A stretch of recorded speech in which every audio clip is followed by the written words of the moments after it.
یہ بات درست ہے، اس کو ہمیں کھلے دل سے قبول کرنا چاہیے کہ ہم مسلمان ہونے کے باوجود ان قدروں کو اختیار نہ کر سکے جو ہمارے آقا نے ہمیں دی.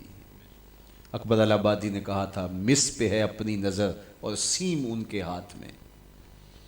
ہم تو تانبے پہ نظر جمائے ہوئے ہیں اور چاندی وہ لوگ لے گئے.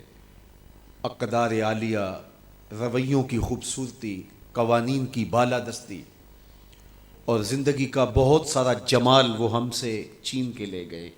یہ خزانہ ہمارا تھا، لیکن صاحب جام اسی کا جو بڑھ کے تھام لے، جو بھی محنت کرے. ایک وہ زمانہ بھی تھا کہ شارلمان اس کے لارڈز ابھی دستخط کرنے کی مشق سے گزر رہے تھے.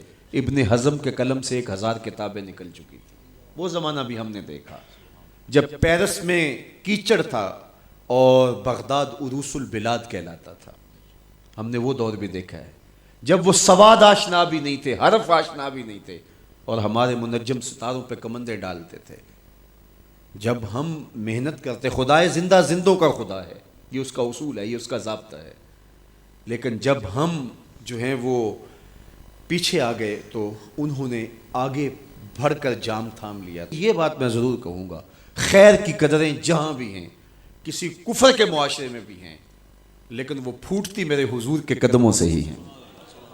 چوکھٹ اسی سے ہی فیض اور نور اور روشنی پھوٹی ہے، اجالے یہیں سے گئے ہیں، ورنہ انسان آج بھی زنجیروں میں جکڑا ہوتا. وہ کیسا سماج تھا کہ جب بیٹی کو زندہ درگور کر کے باپ آتا تھا تو معاشرہ اسے داد دیتا تھا کہ تو نے اپنی آبرو بچا لی ہے، تو نے اپنی عزت بچا لی ہے. اور یہ اتنا بڑا گھنونا جرم.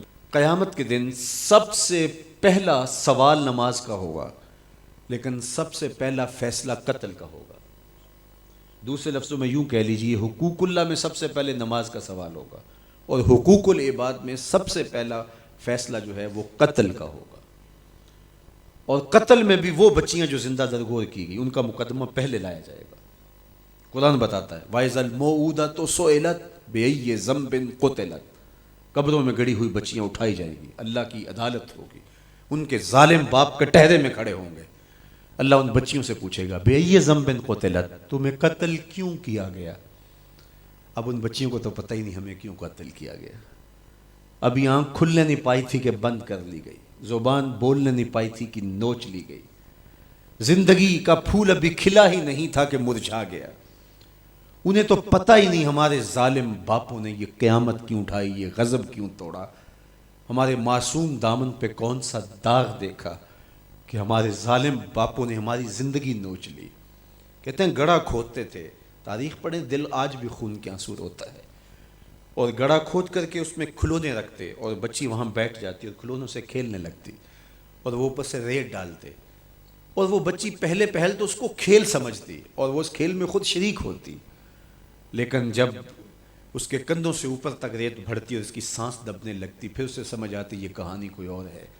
پھر وہ معصوم اور ننھے ہاتھ جوڑ کے اپنے باپ سے زندگی کی بھیک مانگتی، لیکن ظالم سفاک باپ ریت ڈالتا اور یوں اس کی سسکیاں، اس کی آہیں، اس کی چیخیں، اس کے آنسو اس ریت میں دب جاتے.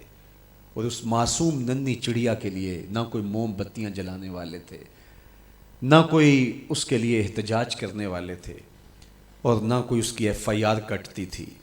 باپ کو بھی داد ملتی، ماں کو بھی داد ملتی. معاشرہ صفاق اس پہ ماتم کرنے کی بجائے اس پہ خوشیوں کا اظہار کرتا. پہلی آواز پورے عرب میں جو اٹھی اور بلند ہوئی وہ میرے حضور کی تھی. بیٹیوں کو قتل کرنے والوں سن لو، میری فاطمہ میرے جگر کا ٹکڑا ہے. یہ پہلی آواز تھی.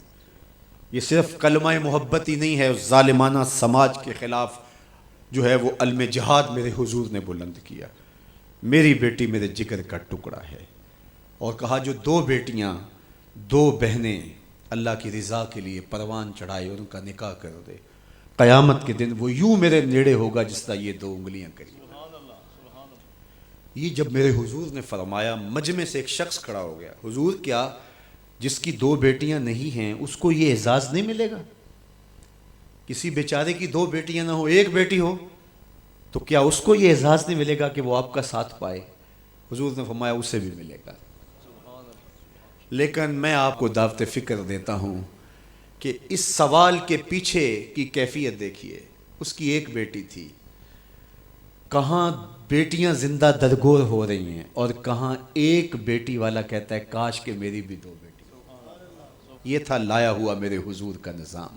بیٹیوں والے فخر کرنے لگے کہ ہماری بیٹیاں، یہ ہماری بخشش کی ضمانت ہوگی، 2 بیٹیوں کا نکاح کر لو، بخشش کی ضمانت۔